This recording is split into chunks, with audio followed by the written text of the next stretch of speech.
Hello and welcome to the assembly guide to the, according to Wikipedia, it's pronounced Khopesh or something like that, but I'm not exactly sure about that. Weird Egyptian curved sword that also looks like an axe. I don't know why I called it like that, I kind of liked it. Little note, I already assembled this thing once. I didn't like the print quality on one of the parts. You see there's a bunch of gaps in there.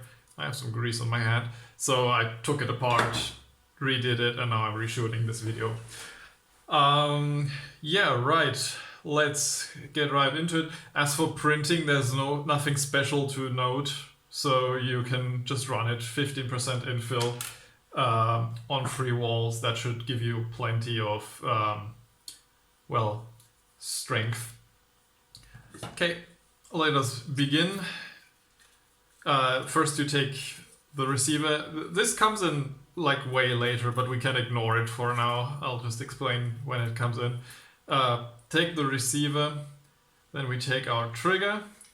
We have 10 shorter pins and 6 longer pins, so we take one of the shorter pins and secure the trigger with that. That just goes in here. You can glue them, you can resize them, however it fits your machine best. Then we take these reinforcement bars, slide them in.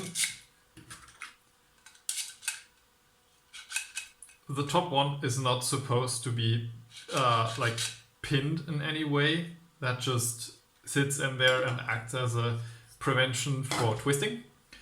You take one of the longer pins, whoop, don't run away from me, and secure it back here.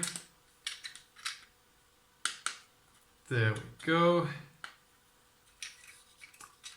That won't go anywhere now.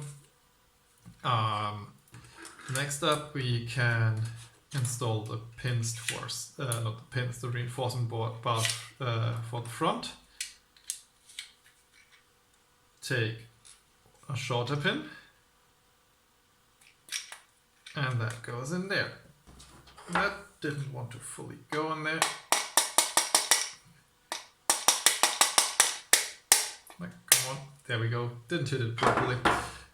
That needs to be nice and flush, so our slide can go through that later. Okay, now we can set that aside for a second. And we take this part, this is the rear, and we have these two bars. They have a little square here that corresponds with this shape here. So you put that in and you have the square as kind of an end stop because it doesn't have that on this side. So you can see it's just rectangles. That's just to prevent you from pulling the stock all the way out and losing it. Yeah, let's push that in just a little bit. We take this key-shaped thingy here.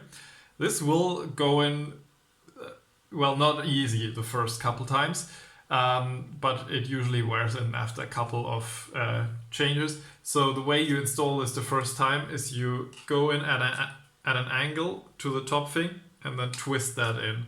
So that compresses it, then you turn it 90 degrees and push it through.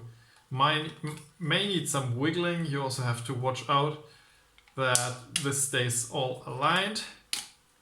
There we go. That's in. That won't go anywhere. You take this. Has 2 holes here. That should just go over there. Take a long pin, I think was. And yep, that is a bit hard to install, so I'll just hammer it in. Right, that's our stock. We'll need that again later. Okay, back to the receiver. This is the point where you just lubricate here and down here in the free rails. This thing is constrained from 3 sides, so that should be very sturdy, but also move pretty quietly because it's all printed flat.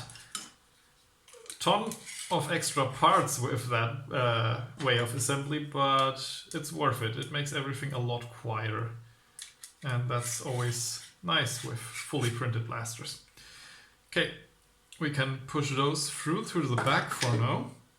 Then we take this little piece and this piece, and if you put it together, you'll see that this all perfectly lines up. Like, it has a little notch here that lines up with this hole, and otherwise you wouldn't be able to put a pin in. So there's no real way to get this wrong. You take this second shortest pin that you have, only one of them, and that goes in here. If it doesn't fully seat, you can take some of these pliers and just push it through. That should help. Yeah, next up, you put that in this way. So when it's all the way retracted, it should be sitting flush like this. Good. Align all of those holes. Take the longest pin we have here. And that should just move through. Make sure it's all nice and aligned. Give it a little tap with the hammer. And that is our slide. Well, most of the slide. Up next, let's get that out of the way. We take the slide. That just goes over these parts here. So slides in. We push that back a little bit so it's secured there. And we take these really short pins. Don't worry about them being that short. It really shouldn't matter because, well, it's constrained by 3 rails. So the interface of that sliding in the, stay here. That sliding in there should keep it all in place. But that's just a fail-safe, really. I don't know, it's not really needed. I just felt better with it added. Okay. Pretty good so far. Take this little part here. There's an angled part here. The angled piece goes towards the back. It just goes into these 2 notches. We take these a little bit thinner pins. We have 2 of those. And they are used to secure that part.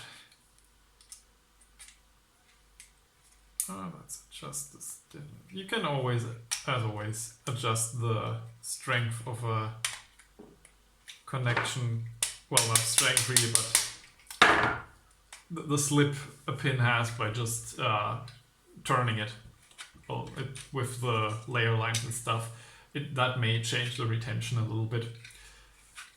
Okay, now that that's all added, let us take our grip and trigger guard.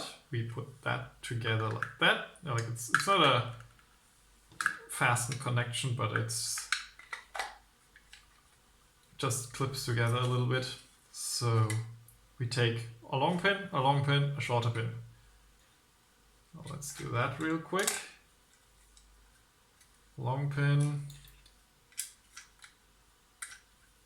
long pin, short pin.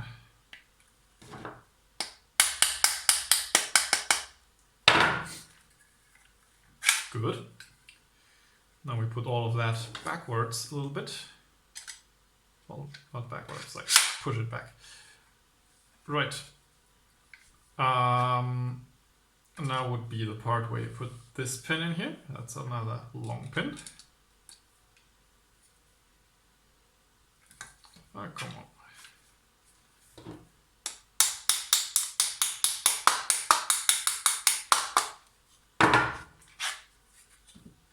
And that's not fully seated just yet.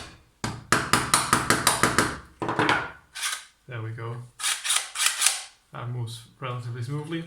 Now would be the part that you install your string. So what you do is just you thread it through here and tie it up there, and then you cut it with some scissors and flame off the ends so they don't start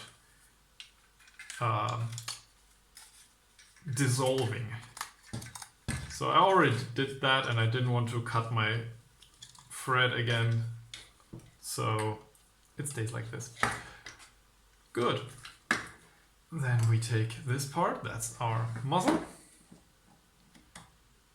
That goes in like that. Make sure this slanted piece lines up with the rest of the frame. And then we take the muzzle cap to hold it down. And of course have a secure cap on top of our string. That now has 2 pins, these really these short pins. Good. I lost a part. There it is. It belongs in here. Now we can put these together. Just slides in like that. We take our last long pin. Oh, that really doesn't want to go. Ah, there we go. Do I have these? I like using these for that. So, that's nice and seated. Good. Now, carefully prime the blaster back. And install this.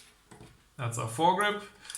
You can take any Picatinny foregrip that's about this length, so you don't start hitting your thumb against the trigger guard. But I designed this because it looks pretty close to the original with the MP7.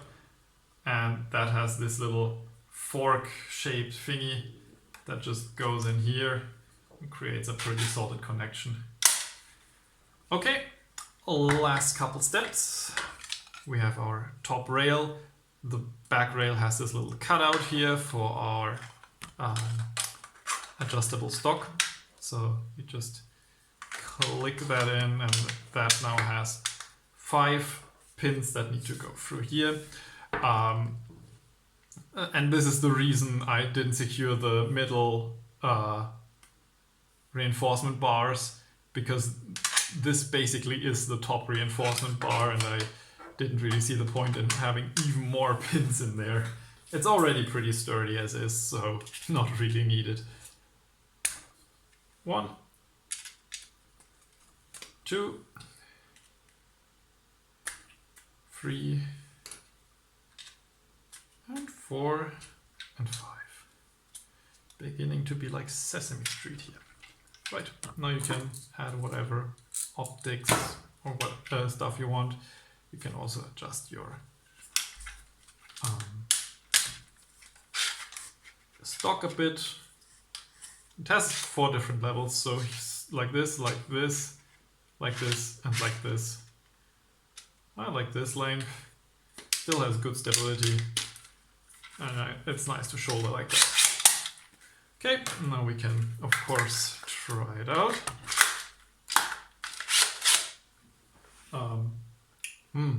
How do I do this? That works really nicely. That thing has some zing to it. Yep, that is it.